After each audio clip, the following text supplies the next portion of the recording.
कि जब भी मैं बच्चे के सफल होने की बात कहूंगी, जब भी मैं कहूंगी कि वो नमस्कार, मैं Ruchi Doval from Vipravani astro consultancy, palmist, tarot card reader, healer. वापस आपके सामने हूँ आज। मेरे पास बहुत सारी वापस रिक्वेस्ट आई हैं कि मुझे पेरेंटिंग के ऊपर कुछ बोलना चाहिए। अब ये तो इतना बृहद एक टॉपिक है, इतना बड़ा टॉपिक है कि एक वीडियो में इसको कवर करना आई डोंट थिंक मेरे लिए पॉसिबल है। तो मैंने सोचा कि मैं इसको सीक्वेंस में कंप्लीट करती हूँ। हर रोज हम एक किसी विषय पे एक प्लैनेट को लेके कि आपके बच्चे का अगर ये प्लैनेट काम कर रहा है तो आप कैसी पेरेंटिंग करें, इसके ऊपर हम बात कर सकते हैं। तो we will go one by one. लेकिन फिर भी टॉपिक शुरू करने से पहले एक बात मैं बहुत क्लियरली आपको बता देना चाहती हूँ कि जब भी मैं बच्चे के सफल होने की बात कहूंगी, जब भी मैं कहूंगी कि वो बच्चा सफल है या नहीं, तो आप उसको ये नहीं मानेंगे कि वो एक बहुत सक्सेसफुल इंजीनियर है या नहीं, सक्सेसफुल डॉक्टर है या नहीं। आप उसके करियर पे उस बात को नहीं लेके जाएंगे, क्योंकि वहां पर फिर बहुत सारी चीजें मैटर करती हैं। अकेले एक प्लैनेट से, एक चीज से हम उस सफलता से मेरा मतलब है कि क्या आप उसे एक सफल इंसान बना पाए हैं, क्या आप एक अच्छे एथिक्स, मॉरल वैल्यूज उस बच्चे के अंदर एक समाज को एक यूजफुल, एक अच्छी पॉजिटिव सोल दे पाए हैं। तो सफलता से मेरा मतलब हर बार यही होगा। सफलता से मेरा मतलब मटेरियलिस्टिक अप्रोच पे बिल्कुल नहीं होगा, क्योंकि उसमें सबके सफलता के अपने मापदंड होते हैं, अपना और बहुत सारी चीजें उसमें मैटर करती हैं। पहली चीज, अगर आपका बच्चा असफल है लाइफ में, असफल अब आप समझ गए होंगे किस सेंस में, कि वो बदतमीजी से बात करता है, कि वो बहुत गुस्सैल है, आपकी बात नहीं सुनता है, तो ये मान लीजिए कि बच्चे कभी असफल नहीं होते, बच्चे कभी फेल नहीं होते लाइफ में। आप फेल हुए हैं, टीचर फेल हुआ है, आपकी पेरेंटिंग सही नहीं थी, इसलिए वो बच्चा फेल हुआ है। तो एक बात बहुत ही कड़वी है जिसको हम जितनी जल्दी स्वीकार कर लें उतना अच्छा, कि लाइफ में बच्चे कभी फेल नहीं होते हैं, पेरेंट्स फेल होते हैं, टीचर्स फेल होते हैं।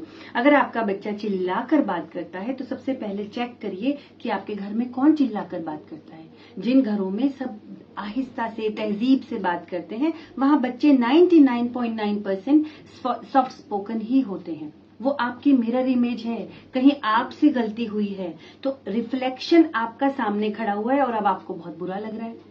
तो पेरेंटिंग की पहली टिप ये है कि आपको सबसे पहले अपने आदर्श सामने स्थापित करने पड़ेंगे। आपको वो करके दिखाना पड़ेगा जो आप उस बच्चे से उम्मीद करते हैं। आप चाहते हैं वो गाली ना दे, तो आपको सबसे पहले गाली देना बंद करना पड़ेगा। आप चाहते हैं वो चिल्लाकर बात ना करे, तो आप अपनी पत्नी के साथ, पत्नी अपने पति के साथ चिल्लाकर बात न करें, क्योंकि यही एक चीज जो आप उसको विरासत में दे रहे हैं और अब आप चाहते हैं कि वो अचानक से बदल जाए। ऐसा नहीं होता। तो पहली पेरेंटिंग टिप यही है कि आपने बच्चे को आपने वैसा ही बिहेव करना है। वर्क अपने ऊपर कीजिए, आपको बच्चे के ऊपर वर्क नहीं करना है। वर्क ऑन योर सेल्फ, कि मैं कैसा बिहेव कर रहा हूं। बच्चे देखकर सीखते हैं। ऐसा ज्ञान, कोई एक ऐसी संस्कार कोई पोटली में नहीं दिए जाते हैं कि भाई ये लो संस्कार हमने तुम्हें दे दिया। संस्कार क्या होते हैं? संस्कार बच्चा देखता है कि पिता अपनी माता की सेवा कर रहा है, पिता अपनी माँ को रोज रात को पूछ रहा है कि मम्मी और कुछ चाहिए तुम्हें, और सुबह उठ के आपको नींद आई। ये कहीं ना कहीं उसके सबकॉन्शियस ब्रेन में वो बैठ रहा है कि ऐसा बड़ों की देखभाल करनी है। अब आप ही अपनी माँ के साथ चिल्लाकर बात कर रहे हैं और अब आप चाहते हैं कि वो श्रवण कुमार पैदा हो। ऐसा तो संभव ही नहीं है। तो सारा वर्क हमें अपने ऊपर करना है, पहली बात। सेकेंड थिंग, एक चीज जो सबसे ज्यादा गलती हम out of love, out of concern, हम 50% पेरेंट क्या करते हैं, हमें बहुत चिंता है अपने बच्चे की, बहुत ज्यादा, और चिंता से हमें ये घबराहट हो जाती है कि भविष्य में इसका क्या होगा, ये कुछ करेगा भी कि नहीं। तो हम उसके दिन की शुरुआत कैसे करते हैं?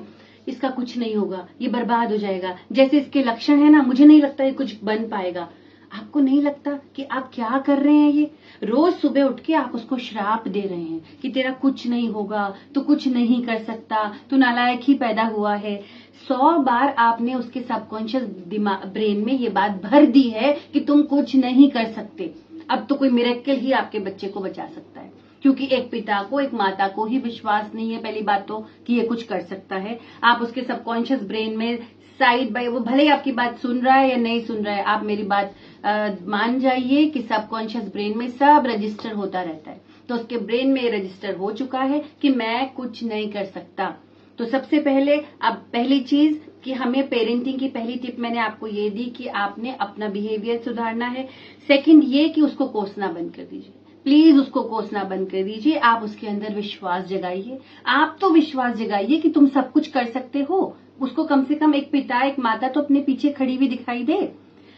अभी इसी टॉपिक में आज मैं सिर्फ इतना ही कवर करूंगी कि अब हम इसमें एक प्लेनेट, हर रोज एक प्लेनेट की बात जरूर करेंगे कि पामिस्ट्री को आप इसमें कैसे इन्वॉल्व कर सकते हैं। तो आज मैं बात करूंगी शुक्र प्लेनेट की। तो ये जो हमारे अंगूठे के नीचे का ये जो मोटा सा हिस्सा है, इसको शुक्र बोलते हैं, है ना। ये वीनस है हमारा।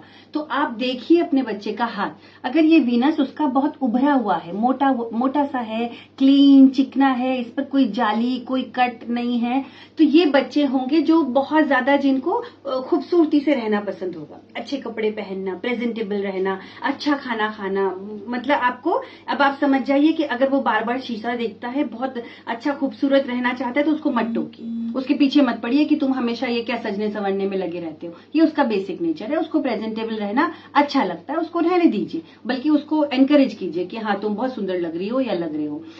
उसके लिए अब आपको उसका एनवायरनमेंट कैसा क्रिएट करना है, उस बच्चे का कलरफुल रूम उसका बनाइए, उसके रूम में येलो पेंट कीजिए, उसकी पसंद के पोस्टर्स लगाइए, उसको खूबसूरत सा टेबल चाहिए जिसपे फ्लावर्स भी हों, जिसपे बहुत अच्छा टेबल लैंप हो। तब उस बच्चे को एनवायरनमेंट चाहिए, वो कहीं पे भी दरी बिछा के पढ़ने में इंटरेस्टेड नहीं होगा। उस बच्चे को बहुत लगातार वो बच्चा पढ़ नहीं सकता है, मतलब आप उसको बहुत बड़े बड़े टाइम स्पान मत दीजिए कि ये 2 घंटे तुम यहाँ से हिलोगे नहीं। उसको कुछ क्रिएटिविटी के साथ आप उसको प्रोजेक्ट दीजिए कि अब तुम ये करो तो फिर ये तुम्हारा रिवॉर्ड है, फिर ये करोगे तो ये तुम्हारा रिवॉर्ड है। तो ऐसे बच्चे शौकीन होते हैं, इनके साथ आपको उस ही हिसाब से चलना है। इनको लाइफ में एंजॉयमेंट चाहिए, फन चाहिए। बहुत ये वाले शुक्र वाले के बच्चे कई बार आपको म्यूजिक के साथ पढ़ते हुए भी दिखाई देंगे कि उनका साइड में म्यूजिक चल रहा है और वो पढ़ रहे हैं। तो प्लीज डोंट स्टॉप देम, उनको मत रोकिए। अगर उनको अच्छा लगता है म्यूजिक चलाने दीजिए।